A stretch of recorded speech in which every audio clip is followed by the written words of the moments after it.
আজ তাহলে আসি। আমার চেম্বারে একদিন ওকে নিয়ে আসবেন।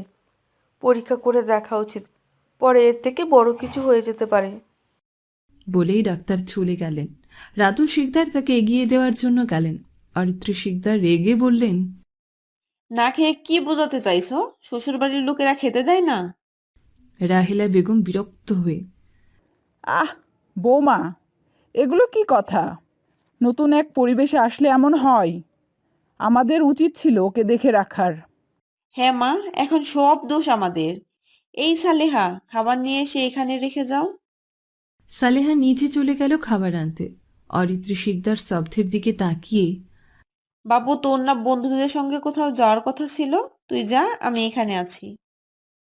রাহেলা বেগম উঠে দাঁড়িয়ে, অসুস্থ বউকে রেখে কোনো বন্ধু বান্ধবের কাছে যাওয়ার দরকার নেই। দাদু ভাই, তুমি নাতবউয়ের কাছে থাকো। জ্ঞান ফিরলেই খাবার আর ওষুধ খাইয়ে দিও। আর বৌমা, তুমি আমার সঙ্গে চলো। মা। চলো তো। অরিত্রী শিকদারকে নিয়ে রাহেলা বেগম স্তব্ধের ঘর থেকে চলে গেলেন। সালেহা খাবার দিয়ে গেছে। অরিত্রী শিকদার বললেন, মা, এভাবে স্তব্ধকে রেখে আসাটা ঠিক হয়নি। ঠিক হবে না কেন? বউকে সেবা করা ওর দায়িত্ব। কিসের বউ? এই বিয়ে আমাদের অমতে হয়েছে। স্তব্ধ এখনো মানতে পারেনি। একসময় সব ঠিক হয়ে যাবে। অরিত্রী শিকদার বুঝলেন শাশুড়িকে বললেও কোনো লাভ হবে না, তাই থেমে গেলেন। স্তব্ধ পলকহীন দৃষ্টিতে স্নিগ্ধতার দিকে তাকিয়ে আছে। কেন তাকিয়ে আছে নিজেও জানে না। স্নিগ্ধতার হাতটা নিজের গালে ছুঁয়ে আনমনে বলছে, গতকাল বিকেল পর্যন্ত সিঙ্গেল ছিলাম, আজ কি না এমন জলজান্ত একটা মেয়ের হাজবেন্ড হয়ে গেলাম। মুচকি হাসল স্তব্ধ। স্নিগ্ধতার জ্ঞান ফিরে এসেছে। চোখ জোড়া খুলতেই হাস্যোজ্জ্বল স্তব্ধকে দেখতে পেল। ভালো করে তাকাতেই দেখল নিজের হাতটা স্তব্ধের গালে। স্নিগ্ধতা নিজের হাতটা ছাড়িয়ে নিতে স্তব্ধের হুঁশ আসল। কপালটা কুঁচকে জ্ঞান ফিরল তবে? স্নিগ্ধতা ওঠার চেষ্টা করল। স্তব্ধ উঠতে সাহায্য করে বালিশ উঁচু করে বসিয়ে দিল। স্তব্ধ এবার ধমক দিয়ে বলল, এই মেয়ে না খেয়ে ছিলে কেন? আর অজ্ঞান হলেই বা কেন? তোমার মতো চালের বস্তাকে কত কষ্ট করে কোলে তুলে এখানে আনতে হয়েছে। এখন আমার কোমর কি তুমি মালিশ করে দিবে? আপনি আমায় কোলে করে নিয়ে এসেছেন? হুম। তোমার নাম কি যেন? স্নিগ্ধতা আহত দৃষ্টিতে স্তব্ধের দিকে তাকালো আর বিড়বিড় করে বলতে লাগলো, এই কেমন ছেলে, বিয়ে করা বউয়ের নাম জানে না? কি হলো বলছো না কেন?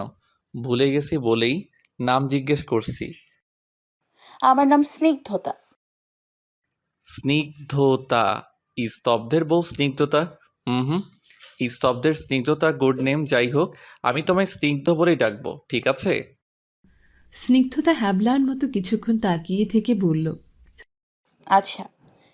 স্তব্ধ খাবারের প্লেট স্নিগ্ধতাকে ধরিয়ে দিয়ে, খাবারটা খেয়ে নাও।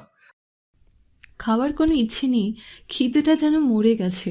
মায়ের তখনকার কথাগুলো মনে পড়তেই শরীরে কাঁটা দেওয়া শুরু করলো।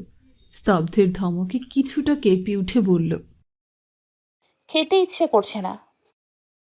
তারপরেও খেতে হবে, তাই খেয়ে নাও। পরে খেলে হয় না? এখন যদি না খাও তাহলে তোমায় নিয়ে তেলাপোকা ভর্তি ড্রামে ফেলে দিয়ে আসবো। স্নিগ্ধতা ভীতু চোখে স্তব্ধের দিকে তাকিয়ে খাওয়া শুরু করলো। স্তব্ধ আর চোখে স্নিগ্ধতাকে দেখে মুচকি হাসছে। খাওয়া শেষ হতেই ওষুধ খাইয়ে দিয়ে, তুমি বিশ্রাম নাও, কিছু লাগলে সালেহা খালাকে বলবে। আপনি কোথায় যাবেন? কাজ আছে। স্তব্ধ রেডি হয়ে চলে গেল। স্নিগ্ধতা বিছানায় বসে বসে সাহিলি ওয়াজেদের কথাগুলো শুনছে। বাবা কেন চাকরি ছেড়ে দিল? এখানে আমার অন্যায় কোথায়? বাবার সঙ্গে কথা বলা দরকার, কিন্তু কিভাবে বলবো? রাতুল শিকদার দরজার কাছে এসে জিজ্ঞেস করলেন, স্নিগ্ধতা মা, ভেতর আসবো? হ্যাঁ বাবা, আসুন। বাবা ডাকটা শুনে মৃদু হাসলেন। ঘরে এসে সোফায় বসলেন। এখন শরীর কেমন লাগছে মা? ভালো। নিজের খেয়াল নিজেকেই রাখতে হবে, তাই কখনো খাবারের প্রতি অবহেলা করবে না। দেখলি তো আজ কি একটা দুর্ঘটনা ঘটলো। স্নিগ্ধতা মাথা নিচু করে হ্যাঁ সূচক জবাব দিল। রাতুল শিকদার বললেন, একটা সম্পর্কে যখন বাধা পড়লেই এই সম্পর্কটা কখনো শেষ হতে দিও না। আমার ছেলেটা খাপছাড়া স্বভাবের, মনে হয় না তোমাদের সম্পর্কটা বেশি দিন বয়ে নিতে পারবে। ওর মাও তো এখনো তোমায় মেনে নেয়নি, কিন্তু তোমার ওপর আমার সম্পূর্ণ বিশ্বাস আছে। যাই হয়ে যাক, কখনো স্তব্ধকে ছেড়ে যাবে না। স্নিগ্ধতা শ্বশুরের দিকে ছলছল চোখে তাকালো, একটু ভেবে বলল, আপনার কথা রাখার চেষ্টা করব বাবা। রাতুল শিকদার তৃপ্তির হাসি হেসে। এখন তাহলে আসি, তুমি বিশ্রাম নাও। একটু ফোনটা দেওয়া যাবে? বাবার সঙ্গে কথা বলতাম। এই নাও। স্নিগ্ধতাকে মোবাইলটা দিয়ে চলে গেলেন। ভার্সিটিতে যাওয়ার পর সঞ্জিত ওয়াজেদ একটা মোবাইল কিনে দিয়েছিল স্নিগ্ধতাকে।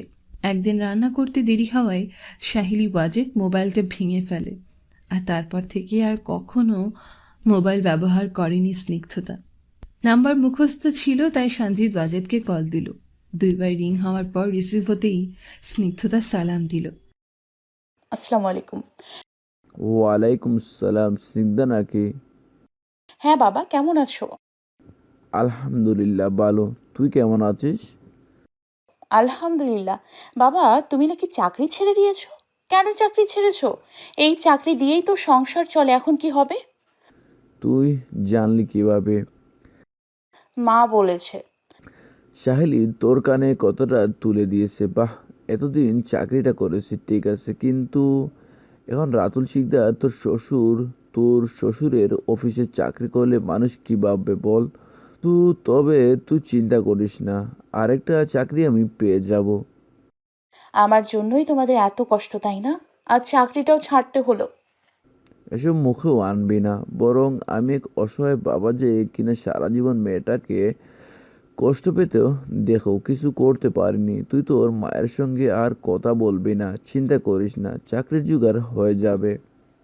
সঞ্জিত ওয়াজেদ কল কেটে দিল। স্নিগ্ধতা দীর্ঘশ্বাস ফেলে চোখচোরা বন্ধ করে নিল। চারিদিকে হরেক রঙের লাইট জ্বলছে, হাই ভলিউমে মিউজিক বাজছে, তার তালে তালে কাপলরা ডান্স করছে, আবার কেউ কেউ ড্রিঙ্কস করছে। স্তব্ধ বন্ধুদের সঙ্গে পার্টি করতে এসেছে। ওর বন্ধুরা মেয়েদের সঙ্গে নাচতে ব্যস্ত কিছুটা। দূরে বসে বিয়ারের বোতলে চুমুক দিতে দিতে সেই দৃশ্য দেখছে স্তব্ধ। একটা শর্ট ড্রেস পরা মেয়ে স্তব্ধের পাশ ঘেঁষে বসে। কেমন স্তব্ধ, সবাই কি সুন্দর ডান্স করছে, চলো না আমরাও ওদের সঙ্গ দিই। তোমার ইচ্ছে হলে তুমি যাও, এসব ড্যান্স আমার ভালো লাগে না। তাহলে এসেছো কেন? সবাইকে দেখতে। মেয়েটা স্তব্ধের হাত ধরে টেনে, কোনো কথা শুনবো না, আজ তোমাকে আমার সঙ্গে যেতেই হবে। হাতটা ছাড়ো জেসি, ধরাধরি আমার একদম পছন্দ নয়।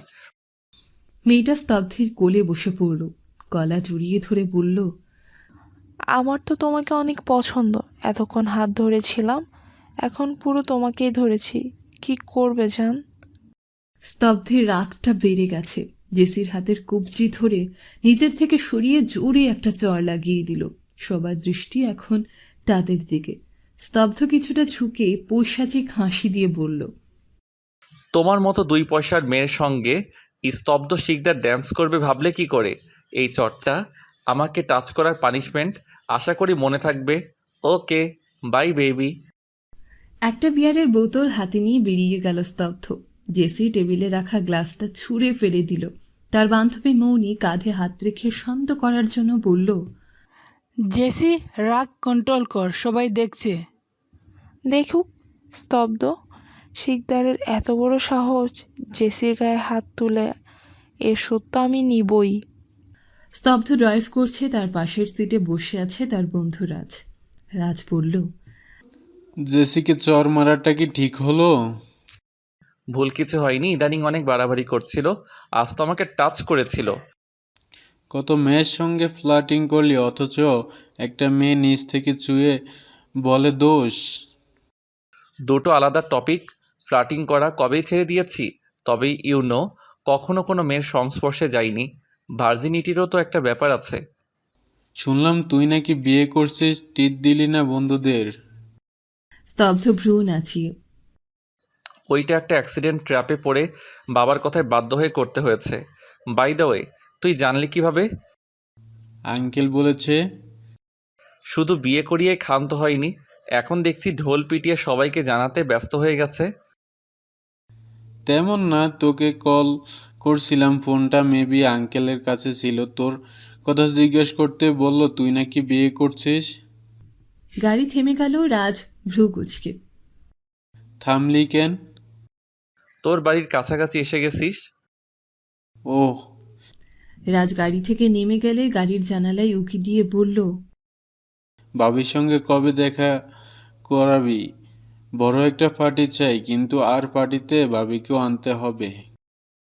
যা ফোট। স্তব্ধ গাড়িতে স্টার্ট দিয়ে চলে গেল। বাড়িতে আসতে আসতে রাত 12টা বেজে গেছে। সবাই ঘুমিয়ে পড়েছে। স্তব্ধ সবসময় এমন রাত করেই ফেরে। অরিত্রী শিকদারের জন্য রাতুল শিকদার ছেলেকে তেমন কিছু বলতেও পারে না। স্নিগ্ধতা বেশ কিছুক্ষণ জেগেছিল, কিন্তু ওষুধের পাওয়ারের কাছে হার মেনে ঘুমিয়ে গেছে। ঘরে নীল রঙের ডিম লাইট জ্বলছে। স্তব্ধ ঘরে ঢুকে দরজা আটকে আবছা আলোতেই ফ্রেশ হতে চলে গেল।